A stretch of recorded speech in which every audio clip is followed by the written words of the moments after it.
नमस्कार, किस्से कहानियाँ में आपका स्वागत है। मैं हूँ आपकी होस्ट रश्मि।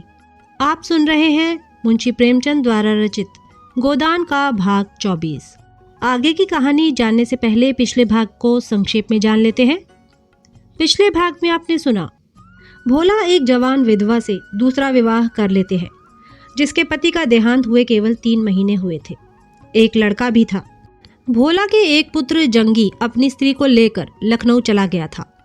अब दूसरा पुत्र कामता और उसकी बहू ही घर के स्वामी थे। सौतेली सास के आते ही दोनों सास बहू में आए दिन तकरार रहती। दोनों औरतों के पीछे भोला और कामता के बीच भी कहाँ सुनी होती रहती। झगड़ा इतना बढ़ गया कि अलगौजे की नौबत आ जाती है। कामता जवान था। उसने भोला को कई लाते जमाई और घर से निकाल दिया। पिता पुत्र के संबंध का भी ख्याल ना किया। गांव वालों ने भी भोला का पक्ष ना लिया।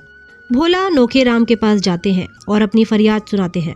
नोखे राम को भोला पर तो कोई दया नहीं आई, परंतु भोला की स्त्री को देखकर छटपट आश्रय देने पर राजी हो गए और भोला को 3 रुपया महीना और सेर भर रोजाना पर नौकर रख लिया। भोला को नोखे राम के यहाँ रहना अच्छा नहीं लगता था।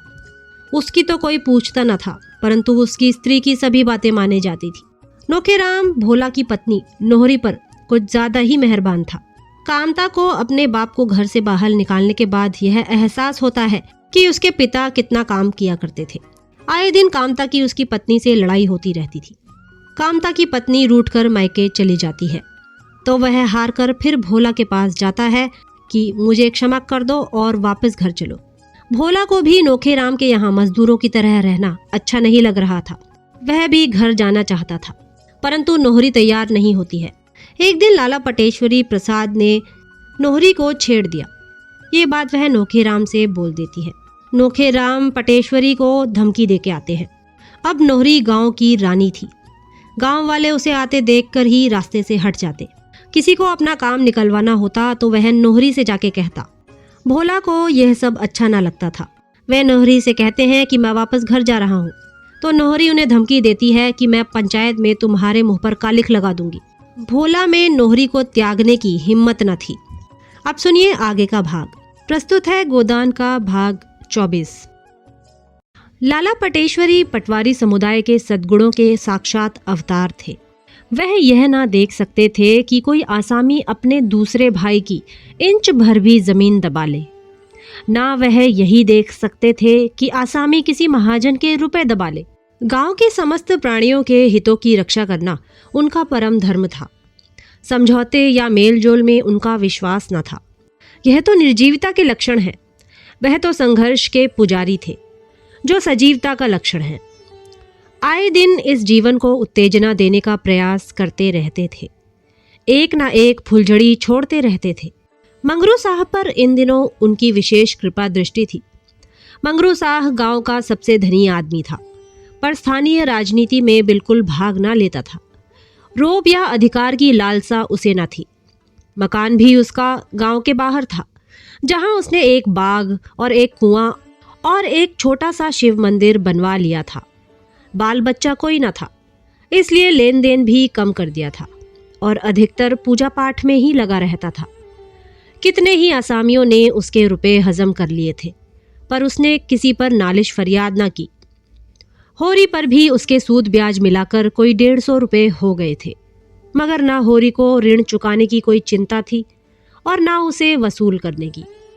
2-4 बार उसने तकाजा किया, घुड़का डांटा भी, मगर होरी की दशा देखकर चुप हो बैठा। अब की संयोग से होरी की ऊख गांव भर के ऊपर थी। कुछ नहीं तो उसके 200-250 सीधे हो जाएंगे, ऐसा लोगों का अनुमान था। पटेश्वरी प्रसाद ने मंगरू को सुझाया कि अगर इस वक्त होरी पर दावा कर दिया जाए तो सब रुपए वसूल हो जाए। मंगरू इतना दयालु नहीं जितना आलसी था। झंझट में पड़ना ना चाहता था, मगर जब पटेश्वरी ने जिम्मा लिया कि उसे एक दिन भी कचहरी ना जाना पड़ेगा, ना कोई दूसरा कष्ट होगा, बैठे बिठाए उसकी डिग्री हो जाएगी, तो उसने नालिश करने की अनुमति दे दी और अदालत खर्च के लिए रुपए भी दे दिए। होरी को खबर भी ना थी कि क्या खिचड़ी पक रही है। कब दावा दायर हुआ, कब डिग्री हुई, उसे बिल्कुल पता न चला। कुर्क अमीन उसकी ऊख नीलाम करने आया, तब उसे मालूम हुआ। सारा गांव खेत के किनारे जमा हो गया। होरी मंगरू साह के पास दौड़ा और धनिया पटेश्वरी को गालियां देने लगी।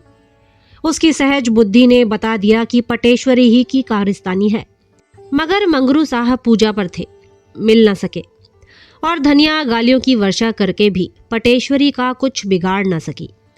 उधर ऊख 150 रुपए में नीलाम हो गई और बोली भी हो गई मंगरू साह ही के नाम। कोई दूसरा आदमी ना बोल सका। दाता दिन में भी धनिया की गालियां सुनने का साहस न था। धनिया ने होरी को उत्तेजित करके कहा, बैठे क्या हो, जाकर पटवारी से पूछते क्यों नहीं? यही धर्म है तुम्हारा गांव घर के आदमियों के साथ? होरी ने दीनता से कहा, पूछने के लिए तूने मुंह भी रखा हो, तेरी गालियां क्या उन्होंने ना सुनी होंगी? जो गाली खाने का काम करेगा उसे गालियां मिलेंगी ही। तू गालियां भी देगी और भाईचारा भी निभाएगी? देखूंगी मेरे खेत के नगीज कौन जाता है। मिल वाले आकर काट ले जाएंगे, तू क्या करेगी और मैं क्या करूंगा? गालियां देकर अपनी जीभ की खुजली चाहे मिटा ले। मेरे जीते जी कोई मेरा खेत काट ले जाएगा? हाँ हाँ, तेरे और मेरे जीते जी सारा गांव मिलकर भी उसे नहीं रोक सकता। अब वह चीज मेरी नहीं, मंगरू साह की है। मंगरू साह ने मर मर कर जेठ की दोपहरी में सिंचाई और गुड़ाई की थी। वह सब तूने किया, मगर अब वह चीज मंगरू साह की है। हम उनके कर्जदार नहीं हैं। ऊख तो गई, लेकिन उसके साथ ही एक नई समस्या आ पड़ी।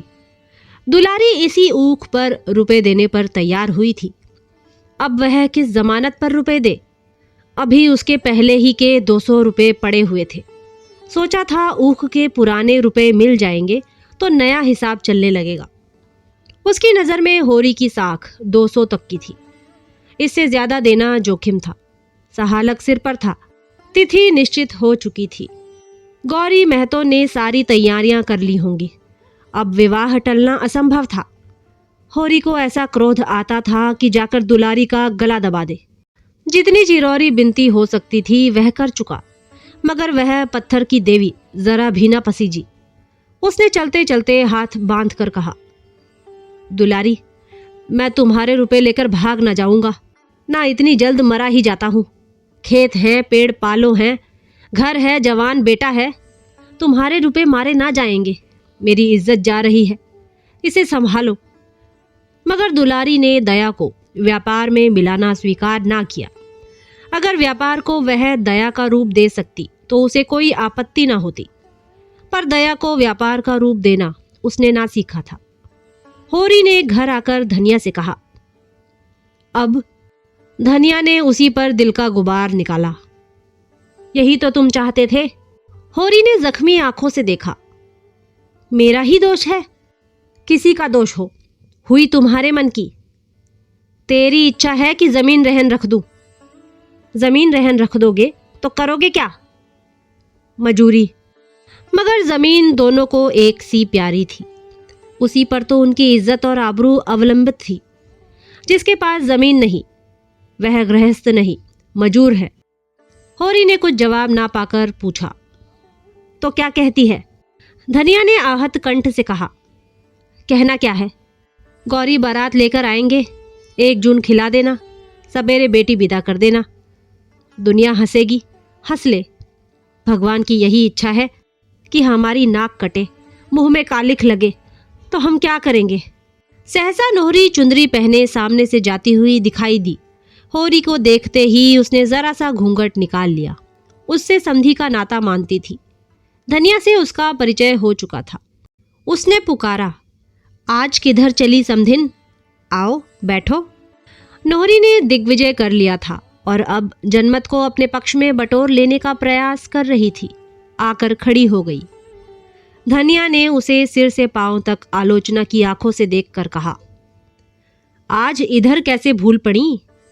नोहरी ने कातर स्वर में कहा, ऐसे ही तुम लोगों से मिलने चली आई। बिटिया का ब्याह कब तक है? धनिया स्निग्ध भाव से बोली, भगवान के अधीन है, जब हो जाए। मैंने तो सुना इसी सहालक में होगा। तिथि ठीक हो गई है? हाँ, तिथि तो ठीक हो गई है। मुझे भी नेवता देना। तुम्हारी तो लड़की है, नेवता कैसा? दहेज का सामान तो मंगवा लिया होगा, जरा मैं भी देखूं। धनिया असमंजस में पड़ी, क्या कहे। होरी ने उसे संभाला। अभी तो कोई सामान नहीं मंगवाया है, और सामान क्या करना है, कुछ कन्या तो देना है। नोहरी ने अविश्वास भरी आंखों से देखा। कुछ कन्या क्यों दोगे महतो, पहली बेटी है, दिल खोल कर करो। होरी हंसा, मानो कह रहा हो, तुम्हें चारों ओर हरा दिखाई देता होगा, यहाँ तो सूखा ही पड़ा हुआ है। रुपए पैसे की तंगी है, क्या खोल कर करूं, तुमसे कौन पर्दा है। बेटा कमाता है, तुम कमाते हो, फिर भी रुपए पैसे की तंगी, किसे विश्वास आएगा। बेटा ही लायक होता तो फिर काहे को रोना था। चिट्ठी पत्तर तक भेजता नहीं, रुपए क्या भेजेगा। यह दूसरा साल है, एक चिट्ठी नहीं। इतने में सोना बैलों के चारे के लिए हरियाली का एक गड्ढा सिर पर लिए यौवन को अपने अंचल से चुराती बालिका सी सरल आई और गड्ढा वहीं पटक कर अंदर चली गई। नोहरी ने कहा, लड़की तो खूब सयानी हो गई है। धनिया बोली, लड़की की बाढ़ रेंड की बाढ़ है, नहीं है अभी कै दिन की। वर तो ठीक हो गया है ना। हाँ वर तो ठीक है, रुपए का बंदोबस्त हो गया तो इसी महीने में ब्याह कर देंगे। नोहरी दिल की ओछी थी। इधर उसने जो थोड़े से रुपए जोड़े थे वे उसके पेट में उछल रहे थे। अगर वह सोना के ब्याह के लिए कुछ रुपए दे दे तो कितना यश मिलेगा, सारे गांव में उसकी चर्चा हो जाएगी। लोग चकित होकर कहेंगे, नोहरी ने इतने रुपए दे दिए, बड़ी देवी है। होरी और धनिया दोनों घर घर उसका बखान करते फिरेंगे। गांव में उसका मान सम्मान कितना बढ़ जाएगा। वह उंगली दिखाने वालों का मुंह सी देगी। फिर किसकी हिम्मत है जो उस पर हंसे या उस पर आवाजें कसे। अभी सारा गांव उसका दुश्मन है, तब सारा गांव उसका हितैषी हो जाएगा। इस कल्पना से उसकी मुद्रा खिल गई। थोड़े बहुत से काम चलता हो तो मुझसे ले लो, जब हाथ में रुपए आ जाएं तो दे देना। होरी और धनिया दोनों ही ने उसकी ओर देखा। नहीं, नोहरी दिल लगी नहीं कर रही है। दोनों की आंखों में विस्मय था, कृतज्ञता थी, संदेह था और लज्जा भी। नोहरी उतनी बुरी नहीं है जितना लोग समझते हैं। नोहरी ने फिर कहा, तुम्हारी और हमारी इज्जत एक है। तुम्हारी हंसी हो तो क्या मेरी हंसी ना होगी। कैसे भी हुआ हो, पर अब तो तुम हमारे समधी हो। होरी ने सकुचाते हुए कहा, तुम्हारे रुपए तो घर में ही हैं, जब काम पड़ेगा ले लेंगे। आदमी अपनों ही का भरोसा तो करता है, मगर ऊपर से इंतजाम हो जाए तो घर के रुपए क्यों छुएं। धनिया ने अनुमोदन किया, हाँ और क्या। नोहरी ने अपनापन जताया, जब घर में रुपए हैं तो बाहर वालों के सामने हाथ क्यों फैलाओ। सूद भी देना पड़ेगा, उस पर स्टाम्प लिखो, गवाही कराओ, दस्तूरी दो, खुशामत करो। हाँ, मेरे रुपए में छूत लगी हो तो दूसरी बात है। होरी ने संभाला, नहीं नहीं नोहरी, जब घर में काम चल जाएगा तो बाहर क्यों हाथ फैलाएंगे। लेकिन आपस वाली बात है, खेती बाड़ी का भरोसा नहीं। तुम्हें जल्दी कोई काम पड़ा और हम रुपए ना जुटा सके तो तुम्हें भी बुरा लगेगा और हमारी जान भी संकट में पड़ेगी। इससे कहता था, नहीं लड़की तो तुम्हारी है, मुझे अभी रुपए की ऐसी जल्दी नहीं है, तो तुम ही से लेंगे। कन्यादान का फल भी क्यों बाहर जाए। कितने रुपए चाहिए, तुम कितने दे सकोगी। 100 में काम चल जाएगा। होरी को लालच आया, भगवान ने छप्पर फाड़ कर रुपए दिए हैं तो जितना ले सके उतना क्यों ना ले। 100 में भी चल जाएगा, 500 में भी चल जाएगा, जैसा हौसला हो। मेरे पास कुल 200 रुपए हैं, वह मैं दे दूंगी। तो इतने में बड़ी खुशफेली से काम चल जाएगा। अनाज घर में है, मगर ठकुराइन आज तुमसे कहता हूँ, मैं तुम्हें ऐसी लक्ष्मी ना समझता था। इस जमाने में कौन किसकी मदद करता है और किसके पास है। तुमने मुझे डूबते से बचा लिया। दिया बत्ती का समय आ गया था, ठंडक पड़ने लगी थी। जमीन ने नीली चादर ओढ़ ली थी। धनिया अंदर जाकर अंगीठी लाई, सब तापने लगे। पुआल के प्रकाश में छबीली रंगीली कुल्टा नोहरी उनके सामने वरदान सी बैठी थी। इस समय उसकी उन आंखों में कितनी सहृदयता थी, कपोलों पर कितनी लज्जा, होठों पर कितनी सत्प्रेरणा। कुछ देर तक इधर उधर की बातें करके नोहरी उठ खड़ी हुई और यह कहती हुई घर चली, अब देर हो रही है, कल तुम आकर रुपए ले लेना महतो। चलो मैं तुम्हें पहुंचा दूं। नहीं नहीं, तुम बैठो, मैं चली जाऊंगी।